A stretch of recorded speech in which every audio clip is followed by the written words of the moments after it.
What's good, peeps? Thanks as always for passing by the channel. Much appreciated. Hit that subscribe button if you guys are new. Don't forget as well, please, to like and share the vids. Again, thank you so much to everyone that continues to do that. You can also support the channel as well. I do have a Patreon account. The link is in the description. All right, it's been a busy week, people. I can't lie to you, very busy week. I'm not complaining. Busy is good. Busy, I guess, means the bills are being paid. But on the flip side, for this channel, busy means I've not been able to upload as many videos as I would like, or as many videos as I normally do. I don't think my output's been as busy since I started with Sky, which is disappointing. I wanted to continue doing, I don't know how many videos do I do a week, 10, 12 videos a week. And I think it's gone down to like 5 or 6.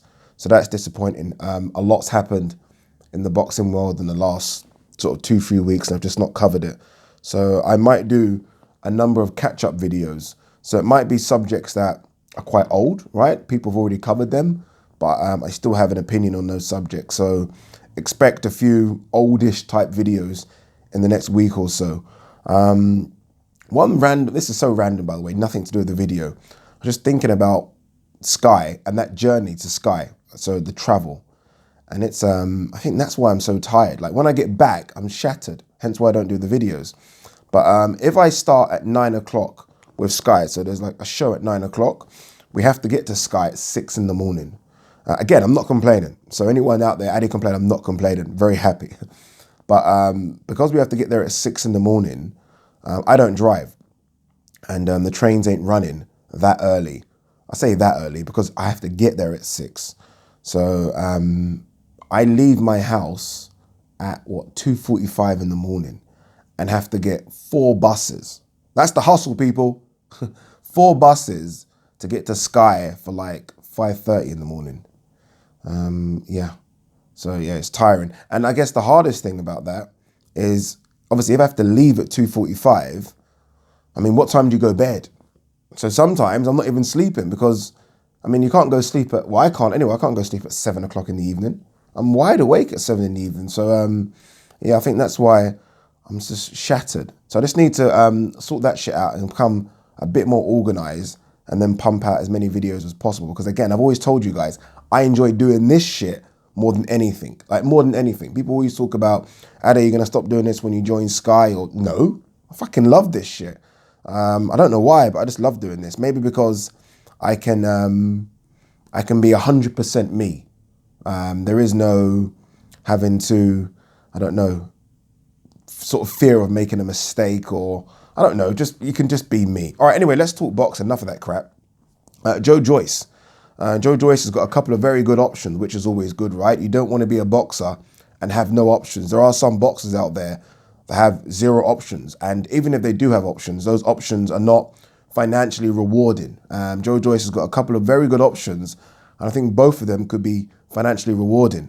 It looked like we were all set up for a Joyce versus Daniel Dubois showdown next, which came as a bit of a surprise for a lot of people. I think people expected to see that fight, but maybe the back end of 2020. According to numerous reports online, how much of those do you believe? I don't know.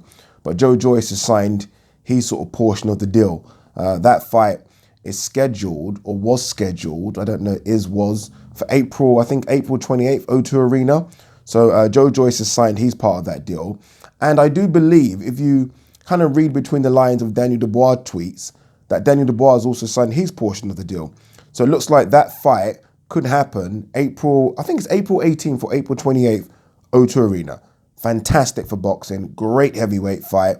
I love that fight. Honestly, I love it. It's a pick'em fight. A lot of people, I think, are very high on Daniel Dubois. I'm high, but I'm not overly high because I think Joyce could decimate everyone that Daniel Dubois has decimated recently. So a lot of people are saying it's, I don't know, that Daniel Dubois has the power. I'm not sure. I think Joyce could knock out everyone Daniel Dubois has knocked out in exactly the same fashion. So look, it's a great fight, and hopefully it's a fight that happens next. Another option for Joyce, and some might say a better option, is the European heavyweight strap. Remember, he was supposed to fight Marco Huck around this time for that belt. Marco Huck pulled out injured. Well, Marco Huck has been replaced by Filip Hrgovic. Again, some might say a better option, right? I don't know if it's financially a better option, But in terms of sort of boxing rankings, right, our boxing rankings, it's definitely a bigger fight, right? Filip Hrgovic, I think most people have as a top 20 guy. I think people have him higher ranked than Daniel Dubois. What do? Do you go Daniel Dubois, sold out O2 Arena, maybe a bit more money, or you do a Filip Hrgovic, European heavyweight strap, and a fight that if you win, I mean, you're not far off a world title shot. It's true, you're not far off. So options for Joyce.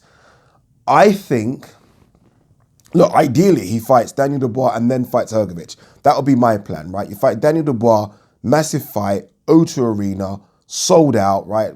Huge fight for British boxing, huge fight for world boxing. If you win, big if, then you fight Hrgovic, I don't know, maybe sort of the autumn, sort of September. If that fight's still there, and it should still be there. Yeah, decision, but good to have those decisions, good to have those options.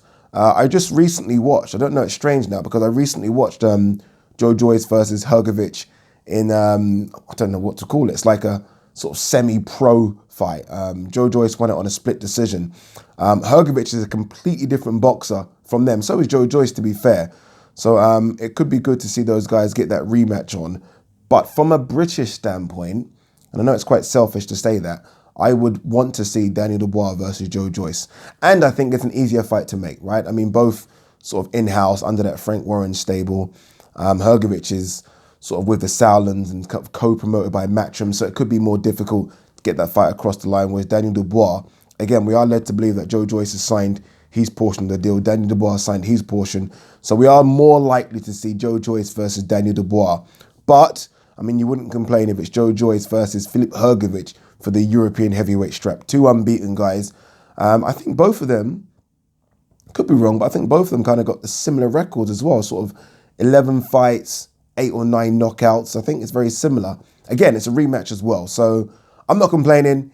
By the way, either of all those would be good for me. I mean, even if you got Daniel Dubois versus Hrgovic, I just want to see prospects. Are they prospects? They kind of are prospects, fight each other. And then those guys then go on to fight guys within the top 10. What do you guys think? Let me know. Peace.